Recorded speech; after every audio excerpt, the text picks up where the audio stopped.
क्या क्या तैयारी है, किस तरीके का ये तैयारी है, कहाँ कहाँ से लोग आएंगे?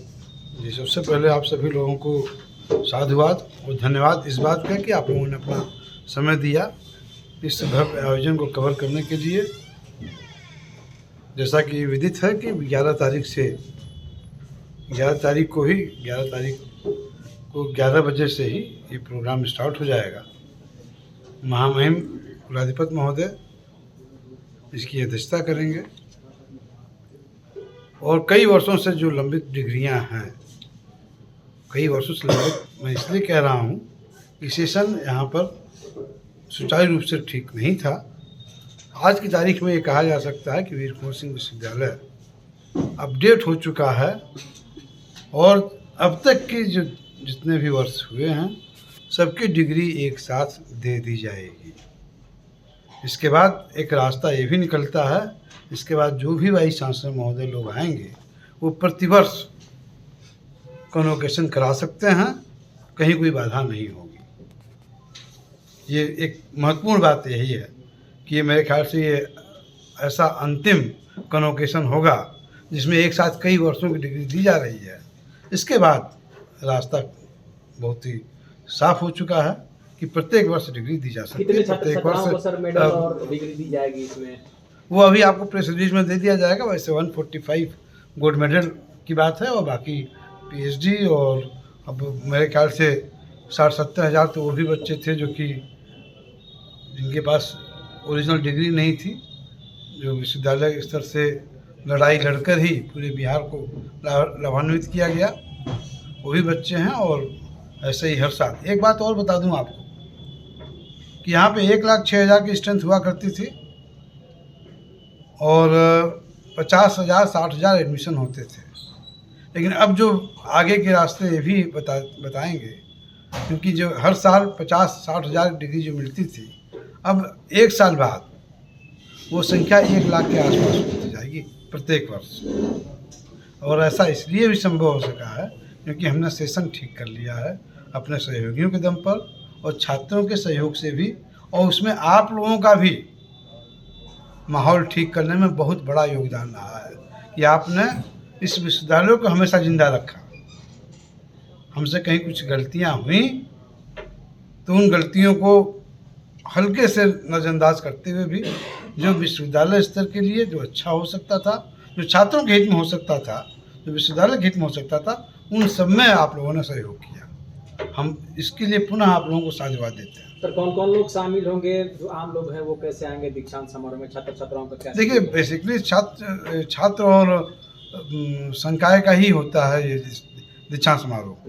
कोई ऐसा एग्जीबिशन नहीं लगा हुआ है जिसमें बाकी सभी लोग आए। ऐसे छात्र जो डिग्री धारक हैं वो रहेंगे, ऐसे प्रोफेसर्स जो प्रोसेशंस में जाएंगे या जो इस आयोजन के एक हिस्सेदार के रूप में आ रहे हैं, और ऐसे पत्रकार जिन सभी लोगों से हमने करबद्ध प्रार्थना की है और इस वक्त भी कर रहा हूं, जिनके पास कार्ड पहुंचे या न पहुंचे, ध्यान रखिएगा, मैं स्ट्रेस करता हूं, हो सकता है कि आपाधापी में कार्ड आप लोगों के पास न पहुंचे, लेकिन एज ए वाइस चांसलर हम आप लोगों से रिक्वेस्ट कर रहे हैं कि आप लोग अपना प्रोग्राम समझ के इसमें शिरकत करें। शाहबाद प्रक्षेत्र के तमाम जो जनप्रतिनिधि हैं, सीनेट, सिंडिकेट, जाहिर बात है सबको बुलाया जाता है। वो एक जो कोरम होता है या जो एक यूनिवर्सिटी का डेकोरम होता है या यूनिवर्सिटी की रिस्पॉन्सिबिलिटी होती है, वो हमारी टीम कर रही है। जितने भी हमारे जनप्रतिनिधि लोग हैं या जितने गणमान्य लोग हैं, ऐसे पुराने सीनेटर्स, नए सीनेटर्स जो भी हो, वो टीम देख रही है। उस टीम ने उनके पास कम्युनिकेशन करने की कोशिश की है। कम्युनिकेट उनको समय से किया जा चुका है या किया जा रहा हो। ये 5 साल के लंबे अंतराल के बाद और आपके कार्यकाल का ये पहला दीक्षांत समारोह है सर। जी। तैयारियां किस तरीके से, अब चूंकि मात्र 24 घंटे का वक्त रह गया है, राज्यपाल के अलावा शिक्षा मंत्री और लोगों को आना है सर, कितने लोगों के बैठने वगैरह की व्यवस्था सर? देखिए, ऐसा कि जितने भी हमारे गणमान्य लोग हैं सबके बैठने की व्यवस्था है जी। दूसरी बात ये कि आपने कहा कि हमारे समय का पहला ये दीक्षांत समारोह है, वो मात्र इस कारण दीक्षांत समारोह पहला है क्योंकि मेरा भी प्रण था, मेरा भी वादा था कि जब तक हम सेशन ठीक नहीं कर लेंगे तब तक हम दीक्षांत समारोह में नहीं जाएंगे। और हम सेशन ठीक कर चुके हैं, इसलिए भाई मैंने थोड़ी देर पहले, उसको रिपीट नहीं करूँगा, थोड़ी देर पहले मैंने बताया कि वो सब चीज़ें ठीक हो चुकी हैं, इसलिए दीक्षांत समारोह हो रहा है। और रही बात तैयारियों की, तो एक दिन आपके ही बाकी पत्रकार महोदय ने पूछा था पहले भी, तैयारियों के मामले में जब तक प्रोग्राम समाप्त हो न जाए तब तक तैयारियां चलती ही रहती हैं। संतुष्टि नहीं मिल सकती है, मैं संतुष्ट होने वालों में से नहीं हूँ। कमियां हमेशा लगातार जब तक प्रोग्राम समाप्त न हो जाए तब तक कहीं न कहीं दिखाई पड़ती हैं, और जब सब चीज़ें सफल आयोजन में चला हो जाता है तो मान लिया जाता है कि कमियां कहीं कुछ नहीं थी, बहुत ही सफल आयोजन रहा। सर, दीक्षांत समारोह का भारतीय परिधान से पुराना संबंध रहा है। इस बार वीर कुंवर सिंह विश्वविद्यालय के जो बच्चे हैं, यानी कि जो छात्र छात्राएं हैं, किस तरीके के परिधान में अपनी डिग्रियों? देखिए, ऐसा है कि पहले जो गाउन का प्रोग्राम प्रधान होता था, तो अब ऐसा तो नहीं है। अब लगभग सभी विश्वविद्यालयों में एक मालवीय जी की टोपी, एक अनरखा जिसे आप कहते हैं, जिसे आप अधोवस्त्र कहते हैं, और एक जैकेट और कुर्ता पजामा, ये है यूनिफॉर्म, और लगभग सभी विश्वविद्यालयों में ऐसा है। तो इसमें कुछ ऐसी बात नहीं है जो कि बाकी विश्वविद्यालय में ऐसा नहीं हो, हमारे यहाँ है। ये हम उसी आधार पर कर रहे हैं जैसे बाकी विश्वविद्यालय। आपने बताया सर कि आपके कार्यकाल में डिग्री सेशन को कंटिन्यू करना एक बड़ी चुनौती थी, आपने उसको किया, उसके बाद ये दीक्षांत समारोह है। कोई ऐसी चीज़ जो अभी लग रहा है आपको कि और सुधार की आवश्यकता है? निश्चित रूप में सुधार। देखिए, ये संस्थान है, हमारी ही तनख्वाह पर बराबर तनख्वाह पाने वाले बीएचयू के लोग भी हैं, तो सुधार की आवश्यकता तो हमेशा। हम भी प्रोफेसर हैं और कैम्ब्रिज यूनिवर्सिटी के लोग भी प्रोफेसर हैं, तो सुधार की हमेशा आवश्यकता है। और खासकर तब जब हम बिहार के हैं, जहाँ पर दुनिया के लोग आके पढ़ते थे, तभी उस दूरी को पूरी करने में मुझे बहुत समय लगे, लेकिन कोशिश जारी है। हम बिहार का पुराना गौरव ला सकें। जब विदेश के लोग हमारी तुलना करते थे, हमें नज़ीर के रूप में पेश करते थे, तो कोशिश करते हैं। इसमें आप लोगों का भी सहयोग है, जनमानस का सहयोग है, आपका विश्वास है, हमारे सहयोगियों का विश्वास है, हमारे सहयोगियों की मेहनत है।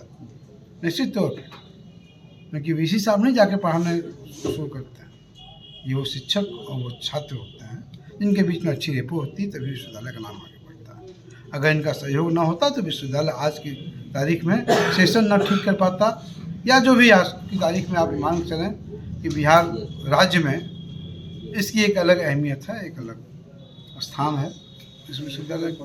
9 वर्ष से दस्तक देने के करीब है, कोई ऐसा आपके मन में एक जिज्ञासा है, एक ऐसा कोई परिकल्पना जो आप 25 में इस यूनिवर्सिटी के लोगों को देना चाहते हैं? जी, हम एक जगह अपने आप को मैं काफ़ी पीछे पाता हूँ, क्योंकि आप पत्रकार बंधु लोग से मैंने सबसे पहले जब मैंने ज्वाइन किया था तभी मैंने वादा किया था कि ज़रूरत है विश्वविद्यालयों को सेल्फ फाइनेंसिंग कोर्स के तहत प्रोफेशनल और वोकेशनल कोर्सेज खोलने की।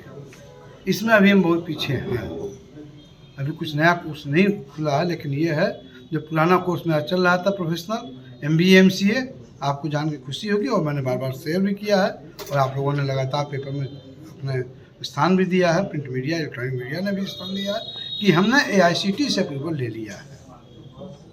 अब इस डिग्री पर कहीं कोई संशय नहीं है, हमारे प्रोफेशनल कोर्सेज के नाम पर MBA MCA दोनों हमारी AICTE से अप्रूव्ड है, और आगे भी जो कोर्सेज चलेंगे, जैसे कि मेरी मंशा थी कि हम फार्मेसी काउंसिल ऑफ इंडिया से B फार्मा का कोर्स खोलें, टूरिज़्म का कोर्स खोलें, जर्नलिज्म का कोर्स खोलें। अभी इसमें बहुत कुछ करने की आवश्यकता है, और उम्मीद है कि 2025 में हम इस तरफ काफ़ी हद तक आगे बढ़ जाएंगे।